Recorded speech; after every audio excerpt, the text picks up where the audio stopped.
യൂദിത്ത് അധ്യായം 8. യൂദിത്ത്. അക്കാലത്ത് യൂദിത്ത് ഈ കാര്യങ്ങൾ കേട്ടു. മെറാറിയുടെ മകളായിരുന്നു അവൾ.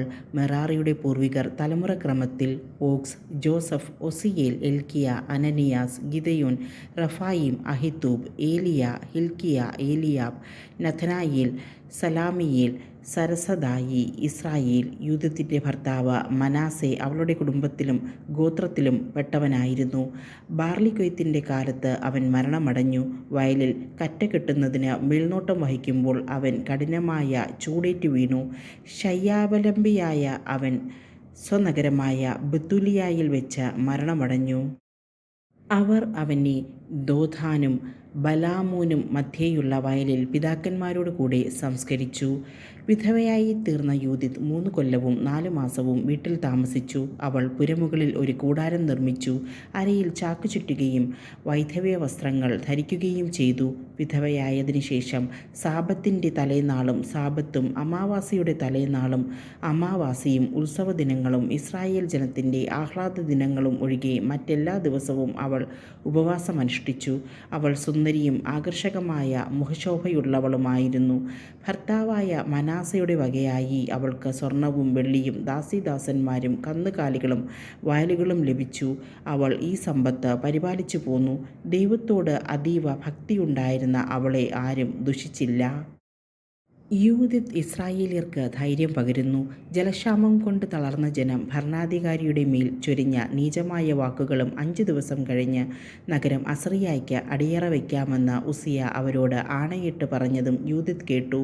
അവൾ തൻ്റെ വസ്തുവകകളുടെ മേൽനോട്ടം വഹിച്ചിരുന്ന ദാസിയെ അയച്ച് നഗരശ്രേഷ്ഠന്മാരായ കാബ്രസിനെയും കാർമിസിനെയും വിളിപ്പിച്ചു. അവൾ അവരോട് പറഞ്ഞു, ബത്തൂലിയ ജനത്തിൻ്റെ ഭരണകർത്താക്കളെ ശ്രദ്ധിച്ചു കേൾക്കുവിൻ. ഇന്ന് നിങ്ങൾ ജനത്തോട് പറഞ്ഞത് ശരിയല്ല. നിർദ്ദിഷ്ട കാലാവധിക്കുള്ളിൽ കർത്താവ് തിരിഞ്ഞ് നമ്മെ സഹായിക്കാത്ത പക്ഷം നഗരം ശത്രുക്കൾക്ക് അടിയറ വെച്ചുകൊള്ളാമെന്ന് നിങ്ങൾ ദൈവത്തെയും നിങ്ങളെയും സാക്ഷിയാക്കി ആണയിട്ട് വാഗ്ദാനം ചെയ്തു. ഇന്ന് ദൈവത്തെ പരീക്ഷിക്കുകയും മനുഷ്യരുടെ മുൻപിൽ ദൈവത്തിൻ്റെ സ്ഥാനത്ത് നിങ്ങളെ തന്നെ പ്രതിഷ്ഠിക്കുകയും ചെയ്തിരിക്കുന്ന നിങ്ങൾ ആരാണ്? സർവശക്തനായ കർത്താവിനെ നിങ്ങൾ പരീക്ഷിക്കുന്നു, എന്നാൽ നിങ്ങൾ ഒരിക്കലും ഒന്നും ഗ്രഹിക്കുകയില്ല. മനുഷ്യഹൃദയങ്ങളുടെ ഉള്ളറയിൽ പ്രവേശിച്ച് അവൻ ചിന്തിക്കുന്നതെന്തെന്ന് കണ്ടുപിടിക്കാൻ നിങ്ങൾക്കാവില്ല. ഇവയെല്ലാം ഉണ്ടാക്കിയ ദൈവത്തെ പരീക്ഷിക്കാമെന്നും അവിടുത്തെ മനസ്സ് കാണുകയും ചിന്ത മനസ്സിലാക്കുകയും ചെയ്യാമെന്നും വിചാരിക്കാൻ നിങ്ങൾക്ക് എങ്ങനെ കഴിയും? എൻ്റെ സഹോദരന്മാരെ, പാടില്ല. നമ്മുടെ ദൈവമായ കർത്താവിനെ പ്രകോപിപ്പിക്കരുത്. ഈ 5 ദിവസത്തിനകം നമ്മെ രക്ഷിക്കാൻ അവിടുത്തേക്ക് ഇഷ്ടമില്ലെങ്കിൽ തന്നെയും തനിക്കിഷ്ടമുള്ള ഏത് സമയത്തും നമ്മെ രക്ഷിക്കാനോ ശത്രുക്കളുടെ മുൻപാകെ നമ്മെ നശിപ്പിക്കാനോ അവിടുത്തേക്ക് കഴിയും. നമ്മുടെ ദൈവമായ കർത്താവിൻ്റെ ലക്ഷ്യങ്ങളെ നിയന്ത്രിക്കാൻ ശ്രമിക്കരുത്. ഭീഷണിക്ക് വഴങ്ങാനും തർക്കിച്ചു കീഴടക്കാനും ദൈവം മനുഷ്യനെപ്പോലെയല്ല. അതിനാൽ അവിടുത്തെ രക്ഷയ്ക്കായി നാം കാത്തിരിക്കുമ്പോൾ നമുക്ക് അവിടുത്തെ വിളിച്ച് സഹായം അപേക്ഷിക്കാം. അവിടുന്ന് പ്രസാദിക്കുന്നെങ്കിൽ നമ്മുടെ സ്വരം ശ്രവിക്കും. പണ്ടത്തെ പോലെ കരനിർമ്മിതമായ ദേവന്മാരെ ആരാധിച്ച ഒരു ഗോത്രമോ കുടുംബമോ ജനതയോ നഗരമോ നമ്മുടെ തലമുറയിലോ ഇക്കാലത്തോ ഉണ്ടായിട്ടില്ല. നമ്മുടെ പിതാക്കന്മാർ വാളിനിരയായതും കവർച്ച ചെയ്യപ്പെട്ടതും ശത്രുക്കളുടെ മുൻപിൽ ഭീകരമായ കഷ്ടതകൾ അനുഭവിച്ചതും അങ്ങനെ പ്രവർത്തിച്ചതിനാലാണ്. എന്നാൽ നാം അവിടുത്തെ അല്ലാതെ മറ്റൊരു ദൈവത്തെ അറിയുന്നില്ല. അതിനാൽ അവിടുന്ന് നമ്മെയോ നമ്മുടെ രാജ്യത്തെയോ അവജ്ഞയോടെ വീക്ഷിക്കുകയില്ലെന്ന് നാം പ്രത്യാശിക്കുന്നു.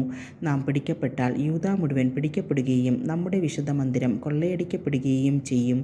അത് അശുദ്ധമാക്കിയതിൻ്റെ ശിക്ഷ അവിടുന്ന് നമ്മുടെ മേൽ ചുമത്തും. വിജാതീയരുടെ ഇടയിൽ നാം അടിമകളായി കഴിയുമ്പോൾ നമ്മുടെ സഹോദരന്മാർ കൊല്ലപ്പെട്ടതിൻ്റെയും നമ്മുടെ നാടിൻ്റെ അടിമത്തത്തിൻ്റെയും നമ്മുടെ പൈതൃകാവകാശം നഷ്ടപ്പെട്ടതിൻ്റെയും ഉത്തരവാദിത്വം നമ്മുടെ ശിരസിൽ പതിക്കും. നമ്മെ കീഴടക്കുന്നവരുടെ ദൃഷ്ടിയിൽ നമ്മൾ നിന്ദിതരും പരിഹാസ്യരുമാകും. അടിമത്തം നമുക്ക് ഗുണകരമാവുകയില്ല. നമ്മുടെ ദൈവമായ കർത്താവ് അത് നമ്മുടെ അപമാനത്തിന് കാരണമാക്കും. അതിനാൽ സഹോദരന്മാരെ, നമ്മുടെ സഹോദരന്മാർക്ക് നമുക്ക് മാതൃക കാട്ടാം. അവരുടെ ജീവൻ നമ്മെ ആശ്രയിച്ചിരിക്കുന്നു. ശ്രീകോവിലിൻ്റെയും ദേവാലയത്തിൻ്റെയും ബലിപീഠത്തിൻ്റെയും സുരക്ഷിതത്വവും നമ്മിലാണ്. ഇങ്ങനെയിരിക്കെ പിതാക്കന്മാരെ പോലെ നമ്മെയും ശോധന ചെയ്യുന്ന നമ്മുടെ ദൈവമായ കർത്താവിന് നമുക്ക് നന്ദി പറയാം.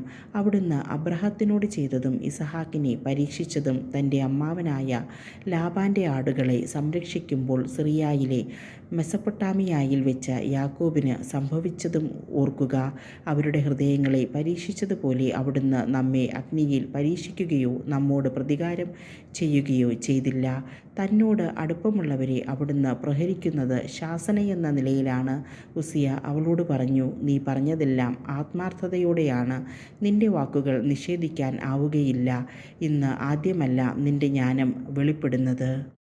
നിന്റെ ഹൃദയം സത്യസന്ധമായതിനാൽ ജനമെല്ലാം ആദ്യമുതലേ നിന്റെ ജ്ഞാനം അംഗീകരിച്ചിട്ടുണ്ട്. ദാഹവിവശരായ ജനം ഞങ്ങളെക്കൊണ്ട് വാഗ്ദാനം ചെയ്യിച്ചു. ആ പ്രതിജ്ഞ ലംഘിക്കാവതല്ല. നീ ഭക്തയാകയാൽ ഞങ്ങൾക്ക് വേണ്ടി പ്രാർത്ഥിക്കുക. കർത്താവ് മഴ പെയ്യിച്ച് നമ്മുടെ ജലസംഭരണികൾ നിറയ്ക്കും. നമ്മൾ തളർന്നു വീഴുകയില്ല.